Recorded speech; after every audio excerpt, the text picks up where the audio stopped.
ئەمینداری یەکگرتووی ئیسلامی ڕایگەیاند هەوڵەکانی پێکەوەبوونی لایەنەکان بەهۆی خراپی ئیدارەدانەوە شکستی هێناوە. پارتی هێرش دەکاتە سەر یەکێتی و گۆڕان و کۆمەڵ و یەکگرتوو. کاتەکانی پێدانی کارەبا کەمی کردووە و داهاتی کارەباش بۆ دوو هێندە بەرز بۆتەوە. ئەمڕۆ لە میانی بەشداریکردنی لە 8مین کۆنگری یەکگرتووی خوشکانی ئیسلامیدا سەلاحەدین بەهادین ئەمینداری گشتی یەکگرتوو ڕایگەیاند. ئەوانی خۆیان بە پاڵەوان دەزانی لە ڕابردوودا لە بەڕێوەبردننی وڵات و حکومڕانی شکستیان هێنا و نەیانتوانی ئیدارەیەکی باش بکەن.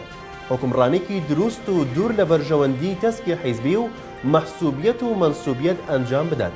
وتیشی هەر کەس و لایەنێک لەگەڵ دەسەڵات نەبێت تۆمەتی بۆ دروست دەکەن و هەوڵەکانی پێکەوەبوونی لایەنەکانیش بەهۆی خراپی ئیدارەدانەوە شکستی هێناوە و حکومداری بە پینە و پەڕۆ بەڕێوە ناچێت و ئەو حاڵەتەی ئێستا دروست بووە لە هەرێم بەرهەمی نوخبەیەکە کە سەرکەوتوو نەبوون لە بەڕێوەبردننی وڵاتدا و دەسەڵات خۆی گێل دەکات لەو ڕاستیانەی کە بەرۆکی هاوڵاتیانی هەرێمی گرتووە.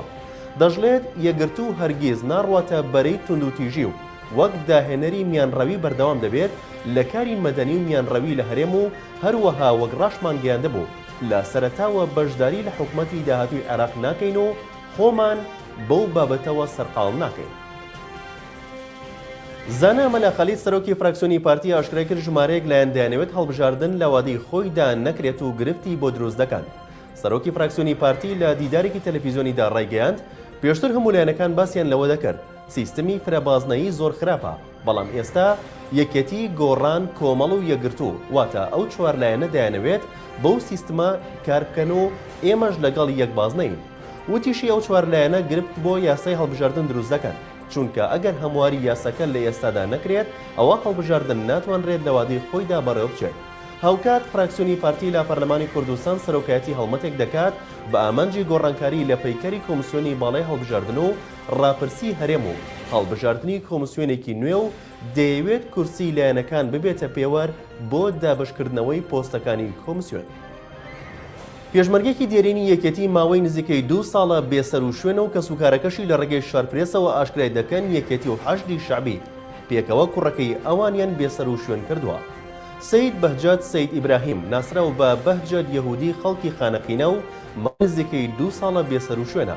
برایەکی لە ڕێگەی شارپرێسەوە ئاماژە بۆ دەکات براکەم پێشمەرگەی دێرینە و 32 ساڵ خزمەتی هەیە لە ناو یەکێتیدا.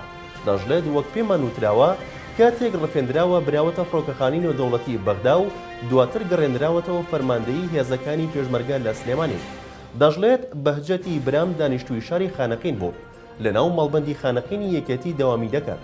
دوای کۆتایی هاتنی شەڕەکەی جەلەولا لە ناکاو لە بەیانێکی زوودا لە ساڵی 2020 دیار نەما و زۆر هەوڵماندا سۆراغی بزانین بەڵام هیچمان دەست نەکەوت. دەژڵێت ئەگەر هەر تاوانێکی هەیە براکەمان داوا دەکەین بدرێتە دادگا و دادگایی بکرێت، نەک بەم شێوەیە دەستا و دەستمان پێ بکەن و نەزانین چی بەسەر هاتووە. پێم وایە تاوانێک کە براکەی من هەیەی ئەوەیە کە 32 ساڵە پێشمەرگەی و پێشمەرگەی یەکێتیە، ئەگەر نا هیچ تاوانێکی دیکەی نییە. برای ئەو پێشمەرگە دێرینی یەکێتی پەیامێکی ئاراستەی بافڵ تاڵەبانی و قوباد تاڵەبانی کرد و داوای کرد داوا دەکەن ڕاستەوخۆ دەستوەردان بکەن و چارەنووسی پێشمەرگەیەکی کۆنی حیزبەکەیان یەکلا بکەنەوە و بزانن چی بەسەر هاتووە.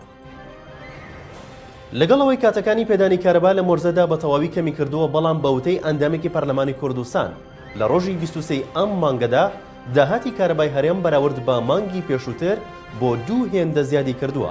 بە شێوەیەک داهاتی ئەم مانگەی کارەبا گەیشتۆتە 121 ملیار و 650 ملیۆن دینار. عەبدولستار مەجید سەرۆکی فراکسیۆنی کۆمەڵی دادگەری لە پەرلەمانی کوردستان لە پەیجی خۆی لە فەیسبوک لەبارەی داهاتی مانگی 12 کارەبای هەرێمی کوردستانەوە نووسیوێتی لە ڕۆژی 1 مانگ تاوەکو 23 ئەم مانگە واتە تەنها لە 23 ڕۆژی مانگی 12 کە بێگومان بە تەواوبوونی مانگەکە ژمارەکان بەرزتر دەبنەوە کۆی گشتی داهاتەکە بریتیە لە 121 ملیار و 650 ملیۆن دینار. دەژڵێت داهاتی مانگی ڕابردووی کارەبا 61 ملیار دینار بووە. ئەم مانگە 2 هێندە زیادی کردووە، بەڵام بەو هەموو داهات و پارە و بودجە زەبەلاحەوە هێشتا ناتوانن موچەی ئەو خەڵکە بدەن و پاساوی کەمی داهات و نەبوونی پارە دەهێننەوە. گەڕانەوەی تەرمی قوربانیانی نۆکەندی ئینگلیز بۆ جاری دووەم دواکەوت و بە گوێرەی وتەی بەرپرسانی فرۆگەخانەش هۆکارەکەی بۆ خراپی کەشوهەوا دەگەڕێتەوە. بە گوێرەی و زانیاریانەی نوێنەرانی دەستگای لوتکە و کەسوکاری قوربانیەکان لە فڕۆکەخانەی هەولێر ڕایان گەیاند ئەم ڕۆژ بۆ جاری دووەم چاوەڕوانیەکەیان بێسوود بوو نەیانتوانی تەرمی ئازیزانیان لە ئامێز بگەڕن و پێیان ڕاگەیەندرا دەبێت 20 کاتژمێری دیکەش درێژە بکێشێت. بەیانی ئەمڕۆ لە فڕۆکەخانی نێودەوڵەتی هەولێر دەستگای لووتکە و کەسوکاری قوربانیەکان لە چاوەڕوانی وەرگرتنەوەی تەرمی ئەو کۆچبەرانەدا بوون کەوا بڕیار بوو بەرەبەیانی ئەمڕۆ بگەڕێنرێتەوە فڕۆکەخانی هەولێر، بەڵام وەک پێیان ڕاگەیەندرا بۆ جاری دووهەم بەهۆی بوونی تەمومژ و خراپی کەشوهەوا گەشتی ئەو فڕۆکەیی تورکیا دواخرا بۆ 20 کاتژمێری داهاتوو. ڕۆژی 24 مانگی ڕابردوو بەلەمێکی کۆچبەران لە نێوان فەڕەنسا و بەریتانیا نوقم بوو بەهۆیەوە 27 کۆچبەر خنگان کە 16 کەسیان خەڵکی هەرێمی کوردستان بوون و تا ئێستا تەرمەکانیان نەگەڕاوەتەوە هەرێم و یەکێکیشیان خەڵکی ڕۆژهەڵاتی کوردستان بوو. لە شارپرێسەوە هەواڵی ڕۆژتان پێشکەش کرا، شاد و بەختەوەربن.